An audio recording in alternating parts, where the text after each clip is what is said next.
Good morning, children. Today I am going to take online class 11th, subject commerce, and the chapter name is human activities. It is included economic and non-economic activities. Now the first is meaning of human activities. Any activities done by human is called human activities. Suppose we get up early in the morning, brush up the teeth, take bath regularly. These are called human activities. And all the human activities are done by men, women and children. Now come to the characteristics of human activities.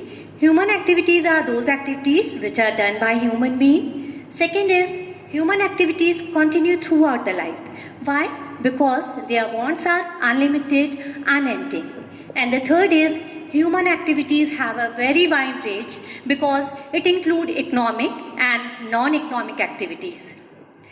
Now, human activities are divided into two parts. First is economic activities, second is non-economic activities. Economic activities are those activities which are related with the terms of money and which include all human efforts.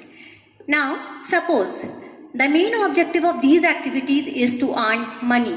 Suppose a teacher teaches in a school or a college, doctor attends a patient in his clinic, and shopkeepers sell goods to his customer. All these activities are done only for earn what? Money. That's why it is called economic activities. Now come to the characteristics of economic activities. The main first is economic motive. The main aim of economic activities is to earn money, because if they are not earn money, then it is not called economic activities. Any activities which is related with the terms of money is called economic activities. Second is productive. Economic activities are involved production, distribution and exchange of goods and services to earn money and to satisfy human wants, because if wants are not satisfied and the money is to be earned, then it is not called to be economic activities. Third is economic resources. Economic activities are used for economic resources. When we have to do economic activities, we need land, labor, capital. Now, production of goods by manufacture in a factory. This is done for earning money. Second is selling of goods by retailer to a customer. This is done for money. That's why all these activities are called economic activities. A clinic run by a doctor. Why? Because they have to earn money. Second is meaning of non-economic activities. Any activities which is not to earn money is called to be non-economic activities. Why? Because it is related with the social, sentimental and cultural. The object of these non-economic activities not to earn money. It is only done for the satisfaction, sentimentals and feelings.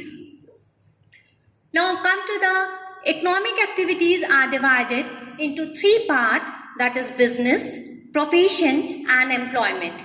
Business is also called economic activities. Now first see, business include all those economic activities which are include with the production of goods and services, and the main object is to earn profit.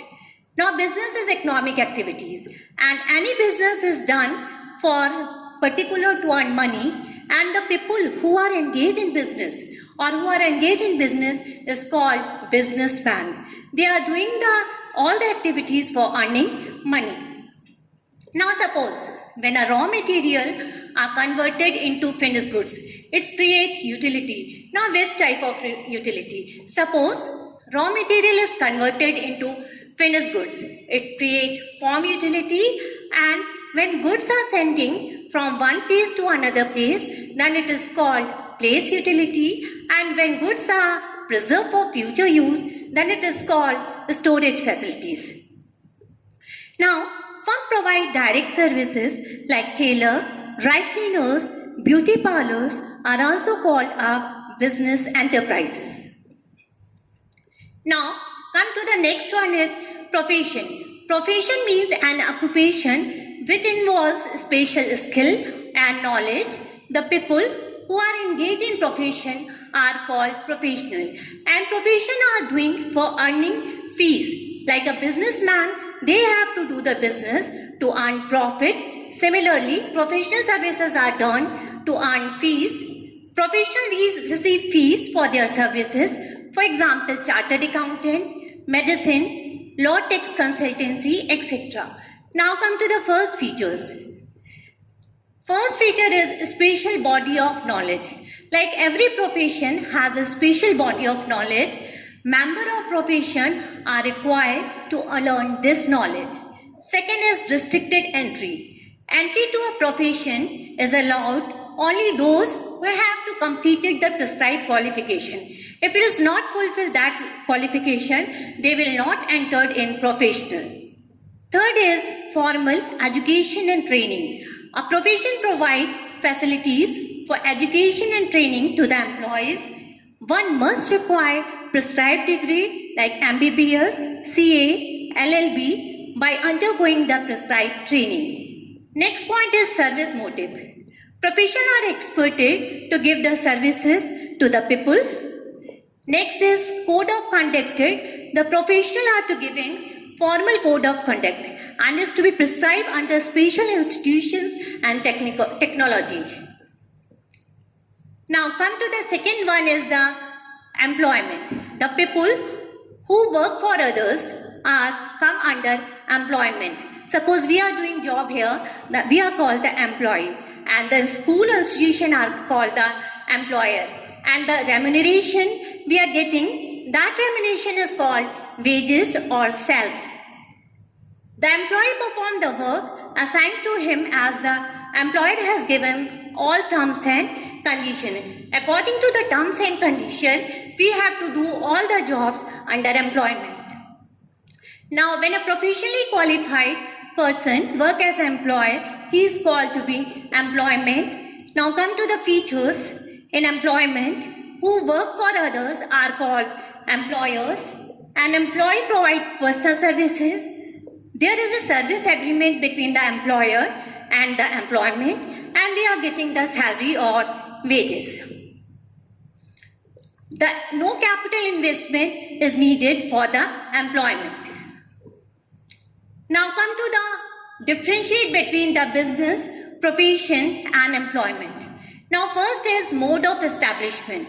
A business enterprise is established when an entrepreneur decides to carry on business. In a profession, the membership have to completed the prescribed qualification and they have to enter in professional. Third is employment. A person, he has to enter into a contract for the employment job.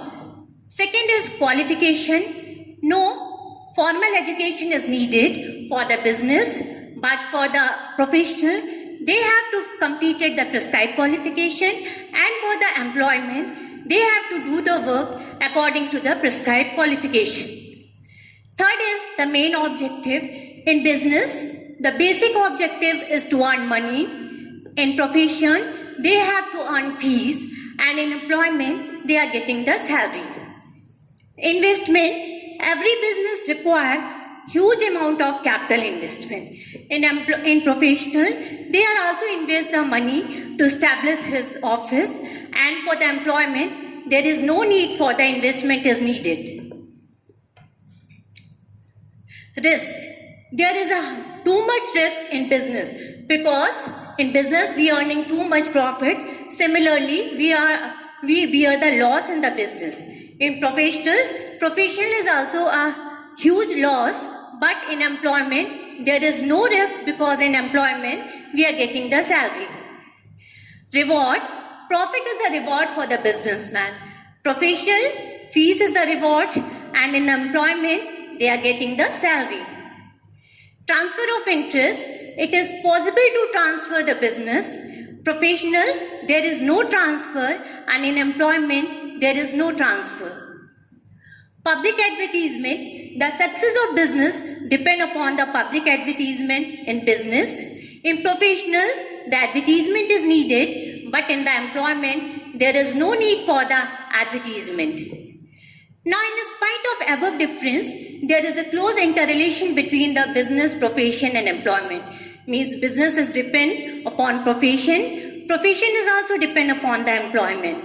That's why it say they are interrelated with each other, because in business we earn money, in profession we earn money, and in employment we earn money. And all these activities are called economic activities. Thank you, children. For this, I will continue the next topic, that is the non-economic activities, how to use.